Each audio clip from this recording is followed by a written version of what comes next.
Am I good now? You're good.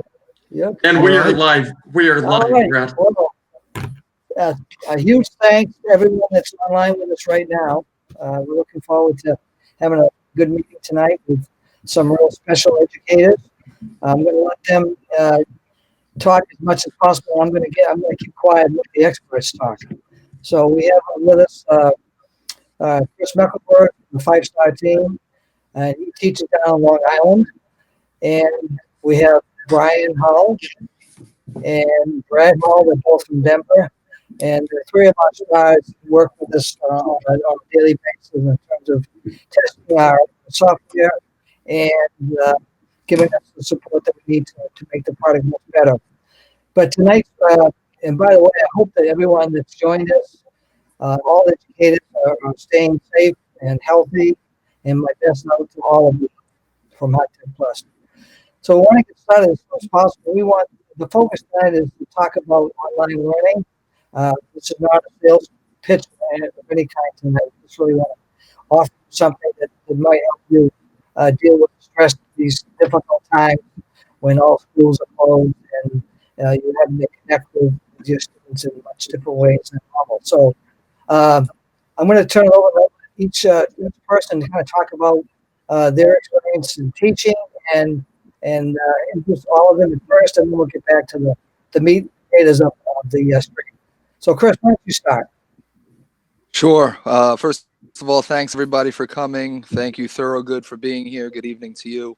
If you have any questions in the public chat, feel free to ask them, and Rich will be the moderator tonight, so he'll make sure everything gets up on screen and everybody can see what's going on in the chat. Later on, we'll have a chance to, if you want to actually call in and share your opinions, we can do that later too. Like Rich said, this is just a free flow conversation. We want to see how everybody's doing out there. We want to talk to different areas of the country, see what their teaching scenarios like now, what the foreseeable future is like as far as distance learning goes. It seems that each district is on quite a different path as far as getting the information and the education to the students, how it impacts special education students we should talk about a little bit tonight.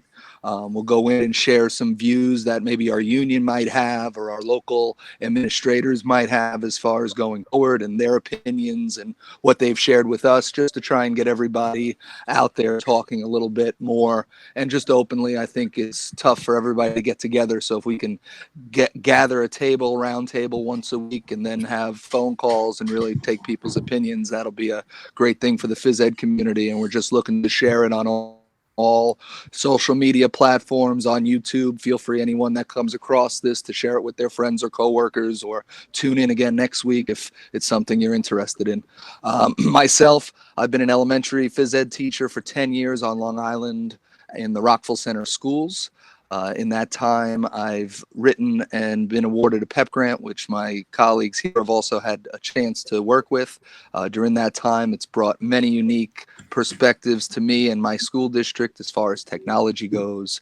But right now, since the virus has hit, it's been about 3 weeks since we started implementing our new protocols, and in about 3 days' time, our entire district, which is 1-to-1 devices, 5 through 12 currently, all students have iPads. We now have gone K through 12, 1-to-1 devices. All students and staff have received Gmail accounts, Google Classroom, very basic training. And in about 4 days, we were asked to come up with everything, post something, and then go live after the weekend 2 weeks ago. So we're fully immersed in Google Classrooms right now, both in phys ed, art, and all specials considered. And then the academic arena, they're going full bore with Google Classrooms. Brian, you want to take it next, where you guys are in your district? Yeah, so first and foremost, thanks for joining us tonight. I think this is going to be a great opportunity, not for just everybody out there, but for all of us hosting this broadcast tonight. But my name is Brian Hull. I am a secondary PE teacher in Denver, Colorado. This is my 8th year of teaching, and I'm humbled that I was the 2018 Shape Colorado Teacher of the Year. and also the 2020 Shape America Central District Teacher of the Year.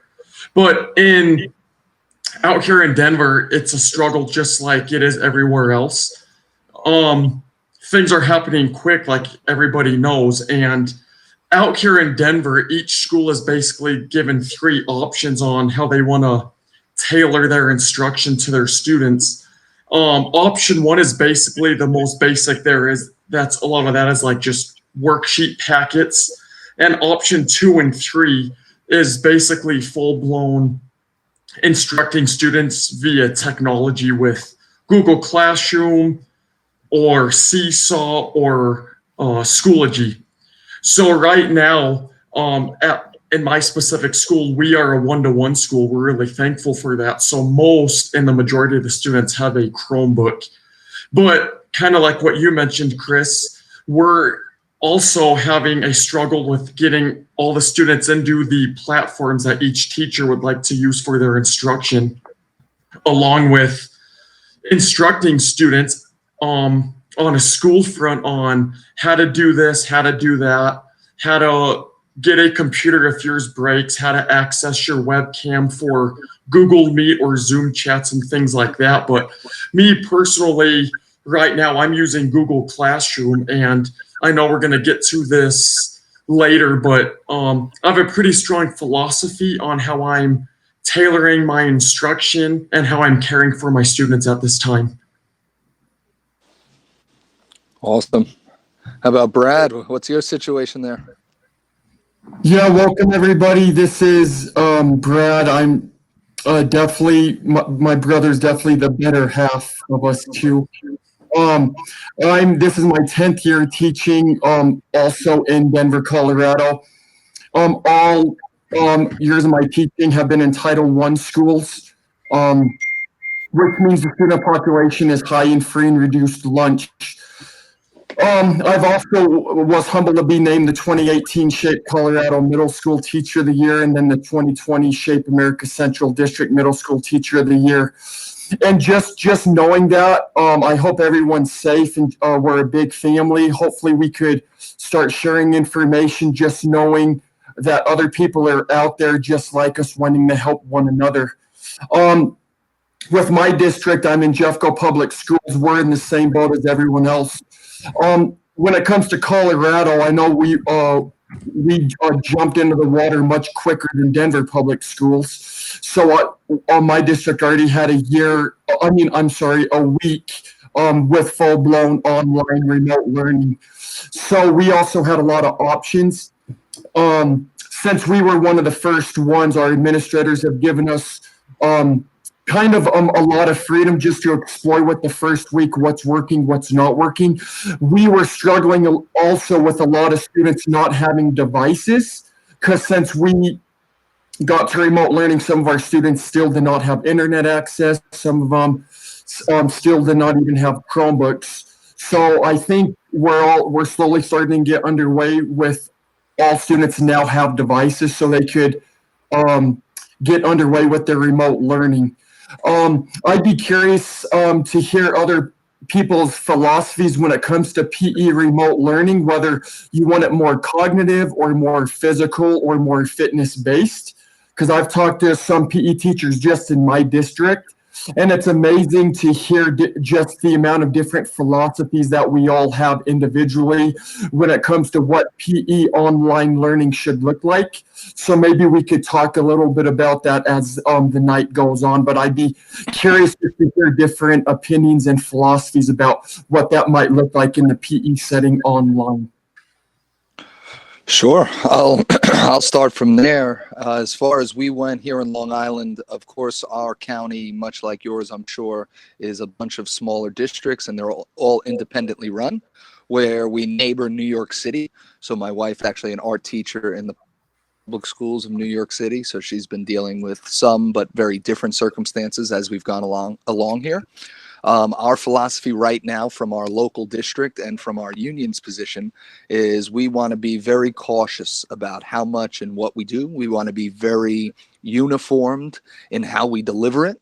And we want to also make sure that we're not to a level of over deliverance and then not needing that physical one-to-one contact of the teacher. So I think we're very cognizant of that right now. And with that being thought about, we are being told we should not have any FaceTime with students via Skype or Zoom or anything like that. Our faces should not be on the screen. We shouldn't have our family or backgrounds behind us in anything for the students. Right now, we can only pretty much do a tutorial video where we might videotape ourselves pointing to the screen and doing something. But from that, we're really not supposed to have any one-to-one face contact with the kids. And we have, yes.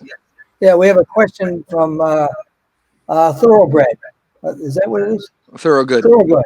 Yeah, well, Rich, we got one from Daniel first. Okay. What'd you say? Rich, we got a question from Daniel first. Oh, yeah. Okay, yeah. We should probably put that up on the screen, and we'll take the other one. Okay. And someone has the stream running in the background. Can we shut that down? I don't.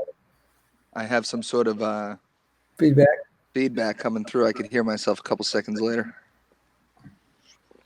All Okay, right. Dan has a question. You see that on the screen, Chris? Well, Dan is one of our 5-star PE members. Welcome, Dan. I hope you're doing well. So we have some students that don't have internet access, and this is more so an issue in New York City and probably with the Hulls as well, is there are some houses with only one device. There are some houses with no device. Sometimes that device is only a cell phone. If mom or dad only have the cell phone, it's one device. There might be 3 children trying to learn there throughout the day, and they're all on this little device. New York City is trying to implement a take-home device policy and procedure, but of course, with the number of students they're dealing with, it's taking time for that. So that's definitely been a huge hiccup in the lower income areas for sure. And then to piggyback off that, Denver's doing a really good job, whereas if a student doesn't have internet access, they're trying their best to at least supply each household with a hotspot.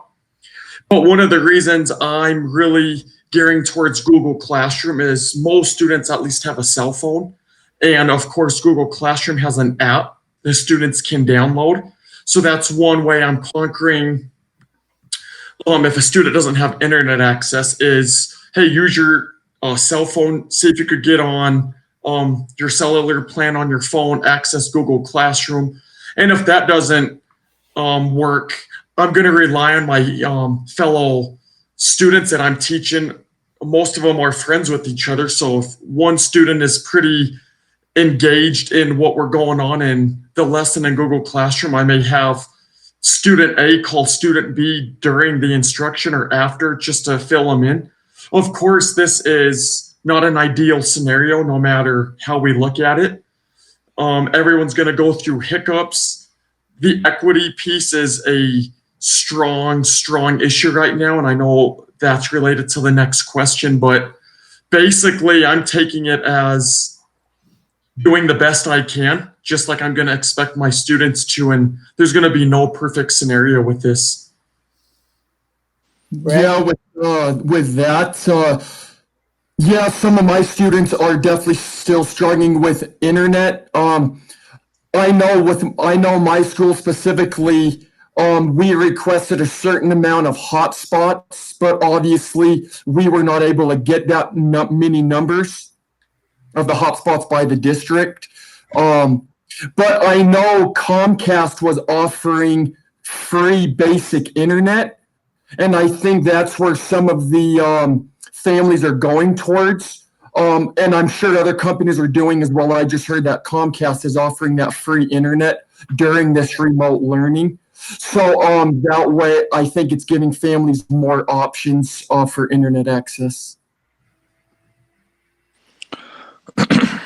Wow. And even for the going to the equity piece now, or we'll quickly go to the device, real quick story. Of course, my wife holding Google Hangout, which New York City both requires you to submit attendance by 8:30 the prior day of what students attended your online virtual classes. Their regular ed teachers are holding scheduled time virtual classes for students to come into, which is much different approach than we are in our local suburban district. And in addition to that, she's holding this Google Classrooms. They come in, she's working with them via the Google drawing app that they have, and she's able to manipulate and edit things just as we would with anything in Google Classrooms. But then you have, a parent come in the background, and then there's cursing involved and things that are outside of the school domain that we shouldn't have to deal with as educators here. And now we have curse words going out to 6 or 7 students from this individual who's an adult in the room with one student, because they had the only device there is and they need that for something else. So then, there's a whole lot of different instances we could really find ourselves in with broadcasting from home. And nobody's perfect. We're all going to make mistakes. But when it comes to that level, we have to have some sort of protection for them. Yeah, the gal from Washington had some neat thoughts. Can you see what on the screen? What they're doing in your district? I like that idea for the survey. I think that's what every district probably should have done right away.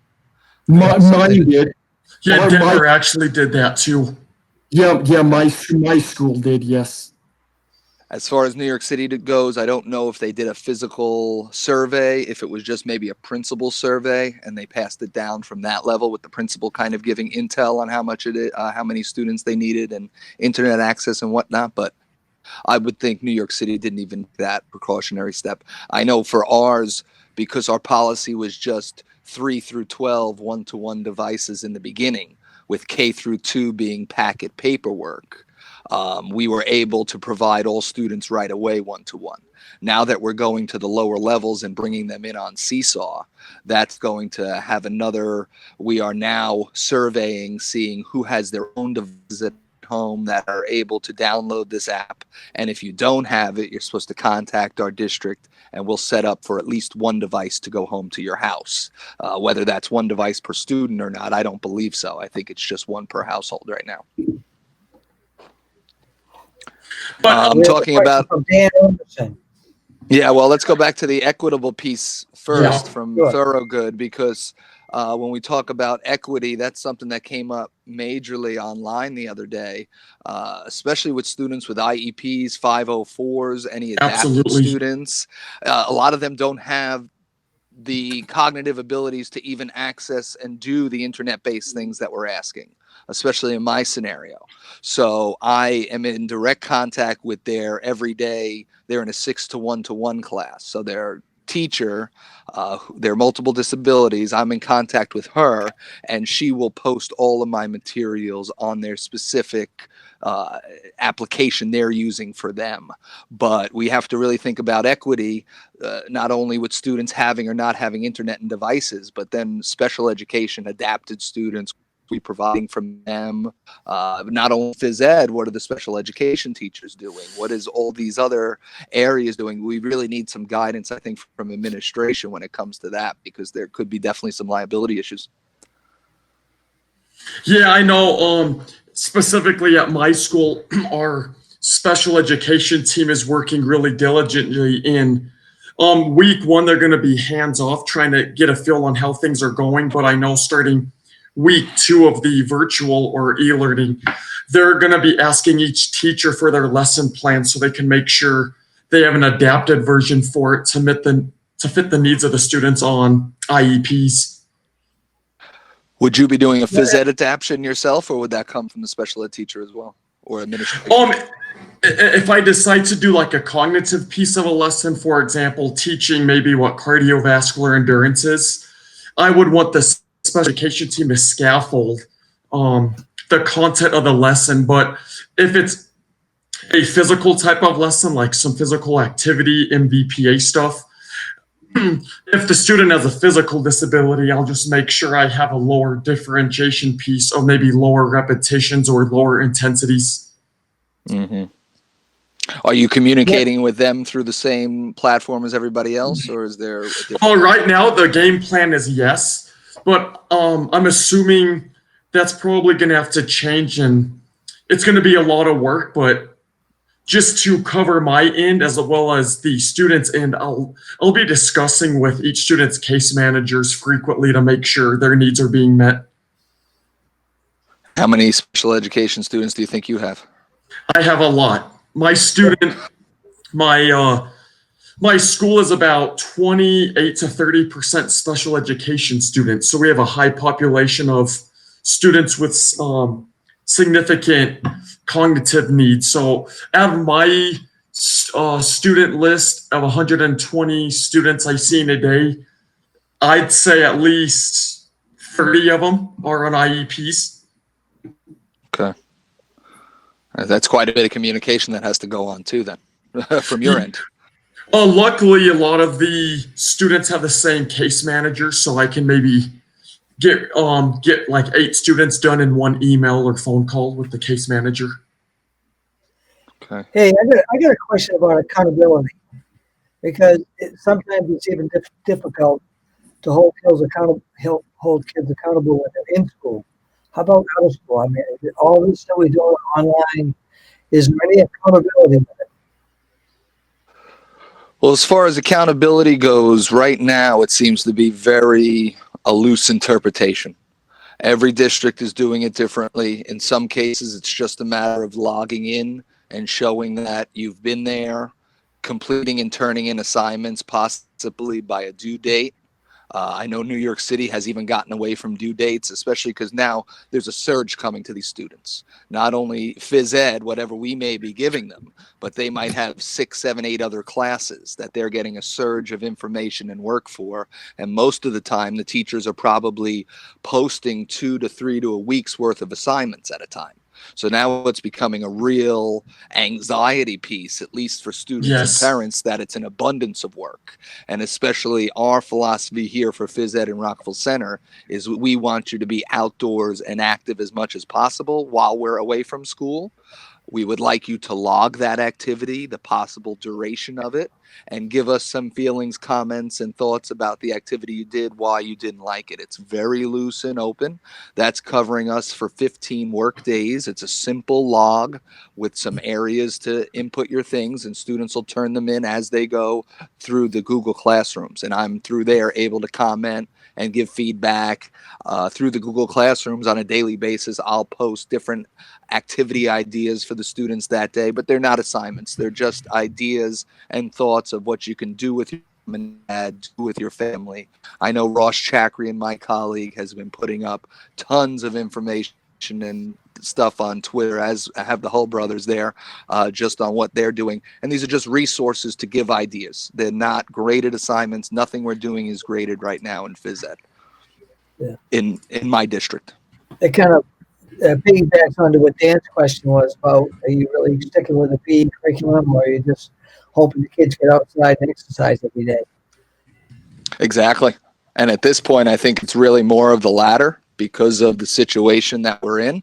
And especially being phys ed, we don't want the screen time. We don't want the students in front of the screen all day, every day, taking away from their physical activity. I know even myself in the last few days, I found my eyes being very more influenced by the computer itself. So with kids really being in front of these screens all day, we want them out and playing when the weather is nice. That's our philosophy right now. But now that we move longer into this, and if it does really extend, we're talking extension into May right now.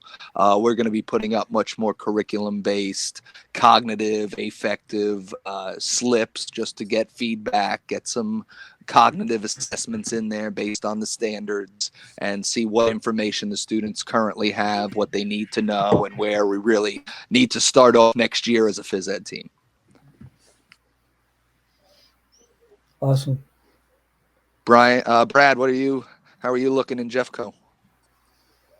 Yeah, so Dan, when it comes to my district, there hasn't been any specific mandate on like what PE needs to be. From my understanding, it's purely school level based. Because after talking to some of my friends at other schools, it seems like they have to do some things just like me or even different. So to make a long answer short, there isn't a district mandate. It sounds like it's pure building based at this point. Yeah, and I'll echo that in Denver.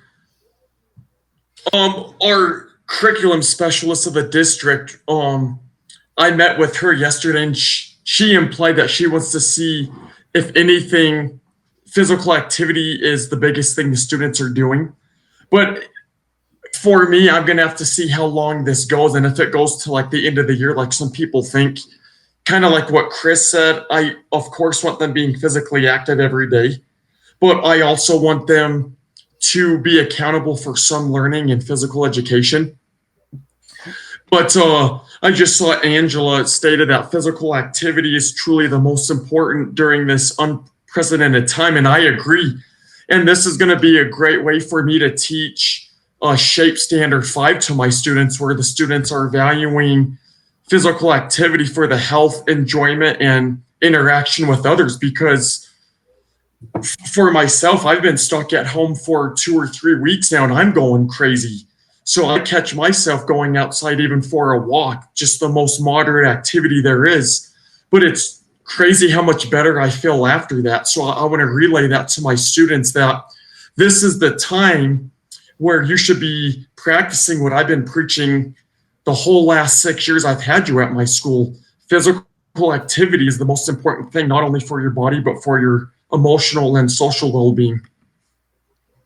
Yeah, that's the big buzz lately in PE has been the social and emotional growth, the emphasis on curriculum now. So do any of you have talked or emphasized any of that with your kids? That aspect of your curriculum? Yeah, so current it's purely philosophical, but currently I've been giving daily fitness plans to my students, and I give them a lot of choice. So I first require them to practice at least one of the fitness gram tests a day. And then I have them complete a specific exercise of the day. And then I have them go into some basic reflection questions to kind of help with some of the PE standards. But I really think everyone needs to get out at least for 30 to 60 minutes a day, especially with all the screen time. My kids have 7 classes they have to be concerned about. And that could be up to 5 to 7 hours of work. So when it comes to PE, I think when it comes to the standards based, I think the kids are truly going to start getting some learning out of this if they do get to be able to go outside every day and get exercise. Because the biggest thing that they're going to be able to learn is it helps their anxiety, and it helps them feel better, and they'll be able to focus at their next sitting for classes. So I think it's going to be your natural guided discovery learning, that if kids actually do get outside every day, they're going to see how that benefits them. Oh, definitely. And I know Jamie Sparks, our president of Shape, he's been out there a lot with, I believe it's called Chalk the Walk, where you're literally decorating your walkway for people who are walking. You see now more than ever, people aren't driving around, they're walking around the community, usually in groups of 2 or 3, of a family, and that's it numbers wise. But the fact of getting out and just being active during this time, being out of all of this Wi-Fi internet that is now in front of our face and around us all day, you have to get that fresh air, you have to get that vitamin D, and now it's quantity over quality, I would say, as far as get more activity. I don't care what level it is or how great it is, but just get a lot of it. But as we go longer and longer, you're going to then want to see the quality also, which is, I know how we all teach based on holding students accountable for their effort and engagement when they're with us. So that's something that I want to transfer into the digital space when I think everyone's ready to handle something like that, if it progresses long term. But even if it, hopefully doesn't trickle over into future years, this is now a new platform for me to reach kids provide projects with my students, because now everyone's familiar with it from kindergarten on in my district. So now it's going to be a great tool for me to bring students back to me outside of school, back to phys ed outside of the school day, and really take it to the next level with the Google Classrooms. And to piggyback off that, one thing I think is really phenomenal is I've been seeing a lot of posts where, unfortunately, there's many people out there that don't think highly of physical education teachers. I think a lot of physical education teachers are like a recess monitor, which we all know is not true. But I saw a post earlier today that stated a lot of the people stuck at home with their students or like neighborhood kids, they are like craving physical activity. So whereas this is now a point in time where people are actually realizing how important physical education is. I think more than ever now, they're seeing that children can't be in front of these devices all day. They can't be just stuck on an iPad. I mean, when you're home for 2 hours before they fall asleep at the end of the day and they come home from school at 4 or 5 o'clock, yes, they can eat dinner and have an hour of iPad and go to bed. So you never saw the activity. You never saw the need for them to be active because they did the whole day at school. But the fact that they're home now 24/7, you see that you're going to need at least 4 to 5 hours of outdoor time a day to tire them out to a level that they would be coming home from school. And, them sitting with you is not going to be the same as a teacher ever. So you're not going to get that quality of work with your child as they would with their teacher. And it goes the same thing for the gymnasium. You're not going to get a quality of work out of your student or your child at home on the playground as we would in an organized phys ed class. And that's where it comes down to the data driving the decisions. And we really need to prove that data as a profession. If you look at Dan's comments on the board now, I know he teaches at Martin Luther University in Minnesota, and he's works in the teacher ed program at that college. So I think he's concerned about the stress level of a lot of teachers that don't have the experience like you have with technology. Is there some ideas that we have that we can help teachers with that do need that extra support when it comes to using technology, or is that done through the district, or maybe as a group that we can think of some things that we can do for teachers? Yeah, well, I would start with my district has done a fantastic job creating resources on basic tutorials for Google Classroom and for Schoology. And I'm sure I could forward those along. I'm sure I could ask the district. I don't see how they'd have a problem with it, but I would recommend the two basic things is Google Classroom and Edpuzzle. If you're not familiar with Edpuzzle, it's a great. You could get any YouTube video and then you could have the video pause and ask students a question. And that's very easy and very, very easy to integrate. Maybe we could put together a list of resources and post them for teachers.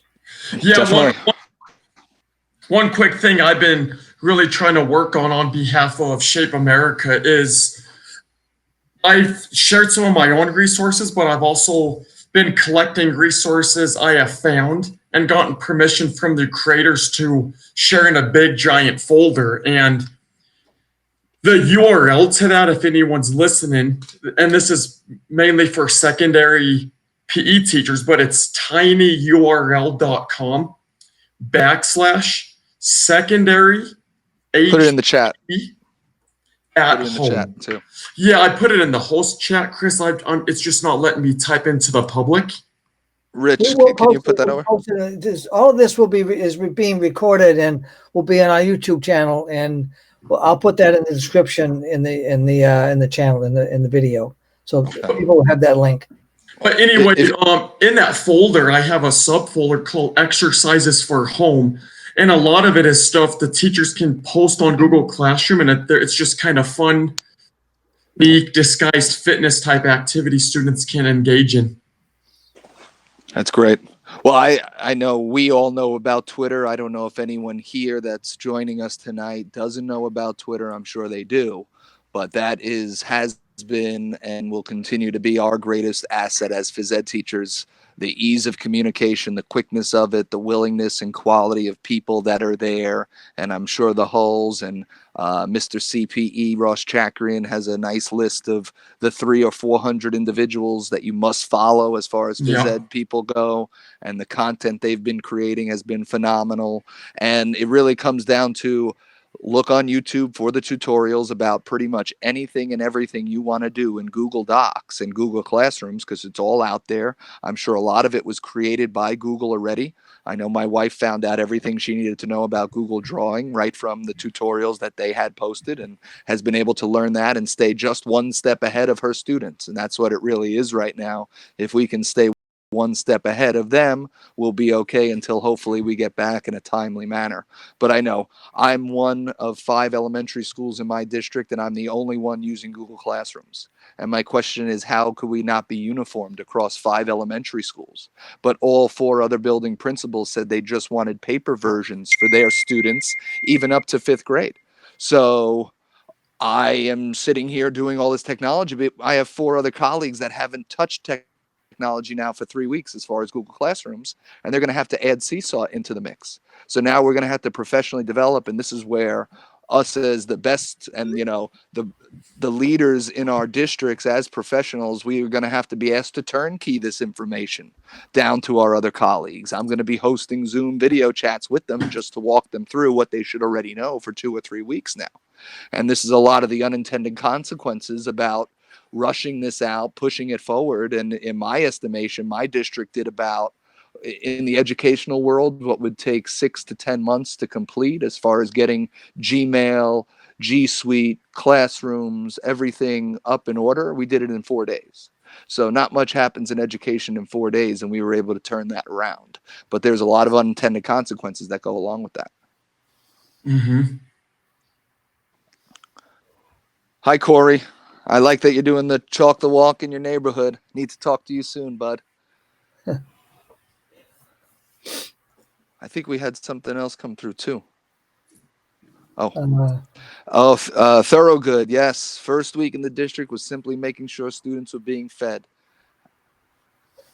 I'm sure that was a huge issue for most districts. I know New York City is still struggling with that. My wife's school is about 98% free and reduced lunch.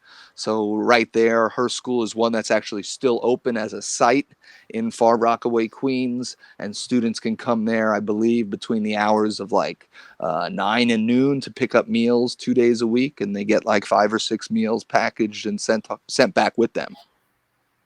So I know that's still a struggle and will continue to be for as long as we're out.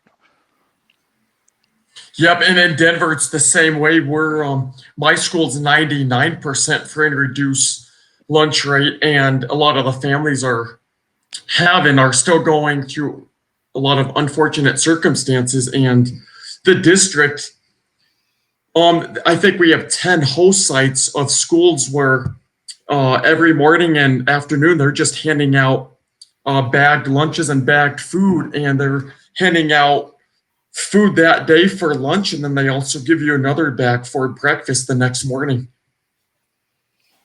Wow.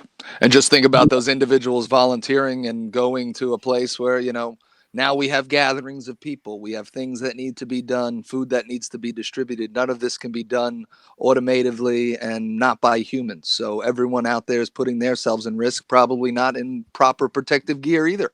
And No. we see that all the time on Twitter of people posting videos of, what they did today for their kids. And none of that's being considered or taken into account either. And that's just out of the goodness of our educators' hearts. Absolutely. It's incredible. And I think this is a time where a lot of the other colleagues of ours where they've been getting overlooked. This is where people realize how important they are, such as the food service workers, the custodial staff, and the office staff. Definitely. Hey guys, I know you use technology every day in your classes, whether it be pedometers or obviously you use heart rate monitors. Do any of your students now using any kind of devices to measure their activity levels that you know of? Yeah, Rich, I wish I would have known this was coming, because if I knew this pandemic was coming, I would have given my students either a pedometer or heart rate monitor. With my students, I'd have to say most of them aren't tracking their physical activity, only because a lot of the students can't afford an Apple Watch or a Garmin device, for example. But I'm curious to see, once our virtual learning takes place, my plan is to post a discussion board on the homepage of Google Classroom and just kind of get a feel out there how students are feeling, how much activity they're doing, and do they know how much they're doing. Yeah. Yeah, a few of mine have Fitbits, I know, but by it's definitely not the majority. I see a few Fitbits and a few Apple Watches, but I know as far as I go, I do have some scattered students with devices. As far as them reporting that back to me or giving me any kind of data off of there into the Google Classrooms currently, I do not do any of that. But it is definitely something looking forward that now with the simplification of heart rate technology and allowing it to be simply on the arm or the bicep or the calf muscle and not being that intrusive chest strap anymore. And now with the abundance of individual user phone apps that you can have and collect that data and send it back to a teacher portal, I think it will be a discussion going forward with districts. Is this something that we need or possibly can have in our back pocket? And if we as a profession can advocate for the use of that technology every day by using it and producing the data, they see what it does when they're in school with us. Now we're giving them a take-home device, or maybe they have their own that would fit in with that, where we can now capture a snapshot of when they're home. And especially with the devices that we use and talk about, these are, single-use devices. So you're going to only use them when you're exercising. It's not going to be a watch that's tracking you for 24/7, and you're not going to get that question from mom and dad of, why are you seeing how my student's sleeping? Why do they have to wear it 24/7 for a certain amount of time? No, we're just asking, when you're about to go out and play, you slap this on your arm and you have your cell phone with you. Within 30, 40, 50 yards of your activity, it'll do it all for you, and then hit submit to your teacher. That's the level of engagement we're looking for if this were to ever happen again, if this extends longer than the end of April, beginning of May. I think it needs to be a discussion on many people's table. And it's a life skill. So many adults you see out there, they have some type of tracking device on them to either see how the progress towards their goals are going, or just to see how much movement they're doing each day. This is a really good chance for us to share the relevancy of our content on a daily life. Yeah, thinking about that, how much communication are you having with parents on these kinds of issues right now? Is it all students, or are you communicating with parents as well? Well, Rich, I think that's going to depend on the type of school you're at. Right now, the only contact I've been doing is with students, but I know my building administration is taking that battle on and sending robocalls out and making personalized phone calls to each student's family. So I haven't asked them how much parent contact they've had, but at least for me personally, I've only contacted students mainly digitally through Google Classroom. I just would like to see exercising be a family thing. Like I've seen more and more just families walking around the neighborhood now than I've ever seen before. Ever. Yeah. And I know, speaking with Dan this afternoon, who's in the chat now, he's at his college level. He does his Fitness for Life undergrad and graduate, soon to be phys ed teachers. So as a part of that, they all purchase their own device. They track and have a requirement number of workouts each week for a certain amount of time. And then Dan's able to retrieve that data, go through and, make an assessment on how they are able to reproduce kind of what they saw as Dan exampling in the classroom. Can they reproduce it just on their own activity level? But then as soon to be phys ed teachers, we're looking to take that to reproducing it for students. But students at home, if they leave our gym, and they can go and play at the same intensity that they were in our gym for, and then report that back to us. That's very valuable data. And then we're showing that there was a health enhancing level of activity that took place, not just the fantastic and at this point family walk that we need every evening in the the evening day, but is there a level of intensity to that exercise if this prolongs or ever happens again?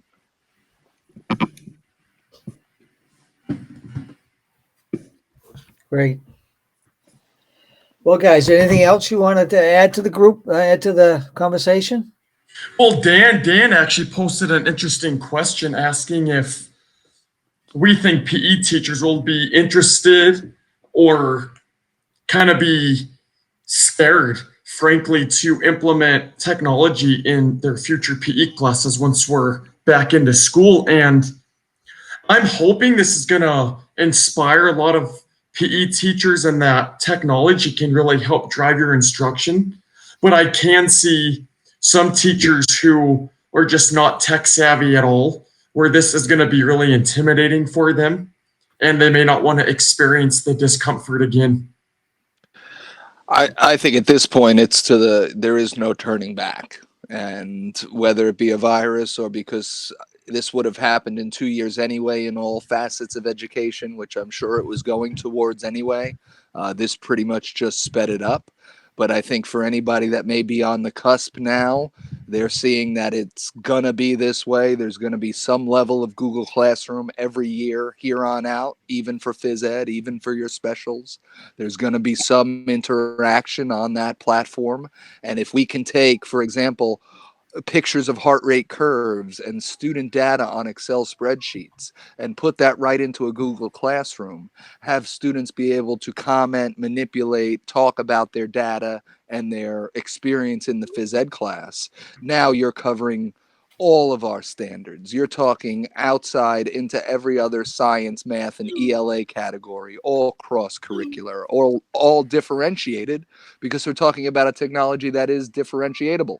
So, not only the classrooms being one aspect of it, but now looking to really get the hard data, whether it be pedometers or accelerometers or heart rate. We need the numbers and we need to be reporting them to show that there is progress being made in our classrooms and by our children. Hi, Mr. Wanger. It's good to see you. I hope you're doing well. Oh, Bob's on. Awesome. And we also just got a really great question as well from Thoroughgood. Yes. And Bob, I thought that for years. I thought as far as education goes, the future of education would be a group of master educators up at the state level teaching virtually to TAs or aides standing in a classroom with students in front of smart boards or Promethean boards. So if you want to decrease taxes, that's what they have been trying to do the whole time. So as far as could online courses be the future of all education, I think yes. And I think it's our job to fight for it to stay in person. And that's what we're really up against now, is not only providing the correct resources and information to help our students succeed now in this trying time, but then showing the importance of you need that one-to-one interface every day with a physical person to build that relationship and then motivate the child. Because half of our job as physical educators is just motivating that child to be excited about the activity, try it, and perhaps have that blossom into something greater. So it's definitely on us to be in person, stay in person. I love talking to you this way because we don't get to talk often, but I'd much rather be sitting in your houses with you. Yeah, I'll start with Thoroughgood. So this is currently at this beginning. This has been quite the debate. So personally, yes, I am currently grading students on work right now on their daily fitness plans, and a lot of that started. A lot of parents have been calling my principal, who my principal is doing a fantastic job right now about this, but some of the parents have been telling my principal that they have no idea if their child's doing any work. So the reason why I'm grading right now, in Infinite Campuses. That way parents could log in and see what their child's getting right now, for at least for PE. And if they see a 0, then they know their child is not doing any of the at least PE work. And I think a lot of teachers are moving to that process as well, because it's very hard for parents right now, if they actually have to go to work, if they're in one of those essential job categories, there's no way of them knowing if their child's doing work. So I personally think it's important to at least put something in there, so they at least that's us of communicating with them if they're actually doing anything. And with the fitness plan, I'm standards based. Fitness plan is shape standard 3, whether if not they're engaging in 60 minutes at MVPA a day. That's Colorado standard 2 of developing a lifelong physically literate individual. So yes, I currently am grading right now. Absolutely. Right. Could we have you post some of the examples of specifically what you're doing with the kids in terms of what the assignment looks like and yeah, Brian, can you I know you have, can you post mine right now? We could share your screen and take a look at it. Yeah, sure. 1 second, I'll pull it up. And then I'll share my screen. As I'm doing this, we're basically doing it on a school-to-school basis, and our administration wants us to give the students 2 grades per week. 1 grade, basically, are they actively participating in the work? And the second grade is what type of work are they putting out? If I assign like a physical activity reflection, did they do it? Yes, but also how was their reflection? Was it 1 sentence or was it well thought out? But this also kind of becomes a gray area, because I've seen a lot of conversation on Twitter and Facebook about this being an equity piece as well. If students are able to have time to access and do the work because of some other life circumstances, such as watching or babysitting their siblings, or can they get on their internet, or are they not getting the special education support they need to be effective on the assignment? So I lean both ways on, is it best practice or not in this scenario? Right now, we're not doing any grading at the elementary level. At the secondary level, everything as far as health and phys ed related, anything that was cognitive or anything, we are already an IB and a middle years program as far as middle school goes and high school. So with those curriculums, everything in our health and phys ed curriculum not only is shape standards based, but then meets those IB and middle years program curriculums, which is pretty much college credits upon completion of the testing. It's like an AP exam, but this is an international baccalaureate school. So with that, all of our middle school, high school, it's just not the physical part. It's still the cognitive part. It's still the affective piece, but the physical part isn't there other than the log still happening. But at the elementary level, it's simply pass, fail, ungraded. We want to see that you're filling it out. We gave you parameters. We normally meet students 3 times a week for 40 minutes as time. So we're looking for that 120 minutes a week on a log in some capacity. But that's all we're doing right now. Yeah, let Rich pull up Thorough. I really like Thoroughgood's questions. Yep. Are other secondary students getting the same work as your students? Is it fair if some are being assessed when others aren't? So I know with me is, as a lot of you guys know, PE is a big family. So with other teachers in my district, we've been sharing so many different things. So for example, I've shared my fitness plan with multiple other PE teachers, and now they're using some sort of that fitness plan. Of course, they're tailoring it to their needs. I got an awesome junior Scholastic article that a teacher shared with me, and the article was about, should teens have PE every day? So I'm going to be making some questions to ask students with that. So I think some secondary students are getting the same work. I think teachers just have to find a way to collaborate and be on the same page. I know it's probably not realistic for everyone to do that, but if at least if we could start with a small number doing the same things, it could help with consistency. And it might not be fair if some aren't being assessed and some aren't, but we also know as well there's some PE teachers that are sitting in a chair watching them shoot hoops all day, and we know that's not fair, but it's reality. Yeah. I think the same thing here as far as, we've even had, even before this all happened, there was already discussions from the classroom teachers about the special education teachers and the specials teachers. How is the coursework that we're going to be delivering on Google Classrooms going to be equal to the phys ed teacher? So that has already been, even from the inter-teacher perspective, that's been going on. But definitely when you talk across the grade level, our elementary kids in physical education are being asked to do almost nothing comparatively to our middle school and high school programs that are still on the same track, just not meeting in person every day or every, other day. So there's definitely no equity as about fairness of workload, even between teachers in the department, between teachers in the same buildings. It's all over the map right now. And I think, there's going to be a lot of ramifications when this ends of how it really got pulled off. But I think the best we can do as physical educators is try and stay up to date and current with what the other teachers in our building are providing our students, because all we know is our students and our fellow teachers in our buildings. So if we know what content they're delivering and a pace that they're delivering it at, we should stay, as close in alignment. Everything that affects our kids directly, the same, should be the same. Dan says here at the university level, institutions are going credit, no credit, pass, fail.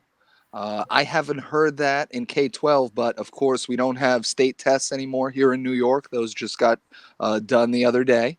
So now, as far as the end of the year goes, I believe we're pushing forward with the same grading scheme we've always used. But I know for all universities that I've heard, students coming back, family members coming back from colleges and universities, they all have the option now, is they can take it pass fail, or some are also having the option to stay on the point system.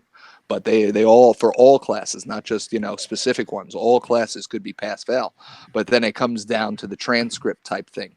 How does that look on a transcript? Where are you in your coursework? What are you doing type thing? And that's going to be the same way even for a middle schooler going to a private high school, a high schooler trying to get into college. That's going to be an unintended consequence all the way down. I mean, I've heard just some slight rumors about it out here in Denver where for this year only, some classes may go to pass or fail, or you either got the credit or you didn't based on the work completed or engagement. I don't know. It's going to be a really gray and sticky area, even when it comes to end of year teacher evaluations. I don't know how that's going to be handled either. 100%. I haven't heard anything with that yet. Well, we're doing so well here. I hate to end the conversation, but we've been on it for about an hour now, and I think maybe we should give our guests a chance to get on with their lives and families, and we'll end the conversation. But I want to thank Brian and Brad and Chris. Just outstanding information that you've shared with all of us, and we really appreciate the time that you put into this. It's important that all our customers and all the people that we have connected with, our family of Hard Tech Plus, understands that we're doing this because we want to make a difference to educate in the education field. We're just not a company that's interested in just selling a product. We want to make a difference out there in the curriculum area. So this is going to be the first of many online streams, and people who weren't able to join us tonight certainly can check us out on YouTube and see this video at that time. But we really want to make a difference. We want to give our teachers something special in terms of curriculum and technology. So, guys, you have anything you want to add to that? Yeah, I mean, the last thing I'd like to add is you could follow us on Twitter. My handle is Brian Hull PE, BrianHullPE. And real quick, this is being recorded, but if any secondary PE teachers are out there kind of feeling lost in the weeds, not knowing what to engage their students in, you can go to my shared Google folder, tinyurl.com/secondary HPE at home. So secondary HPE for health physical education at home. Great. And I know, like you said, thanks so much for coming tonight, everybody who came in. Thank you, Angela. Thank you, Thorogood. Thanks, Dan and Bob and Rich and everybody. As far as this is going to be recorded, it's going to be on YouTube. Feel free to share it around. And then our goal is next week to make it even a little bit bigger. Come back, same time, same place, same link and channel. And then next week, we're going to take live phone calls. So hopefully if you guys come back, you have new information, things have changed. Let's have people call in next week and we can talk directly to whoever's out there and wants to talk about their situation.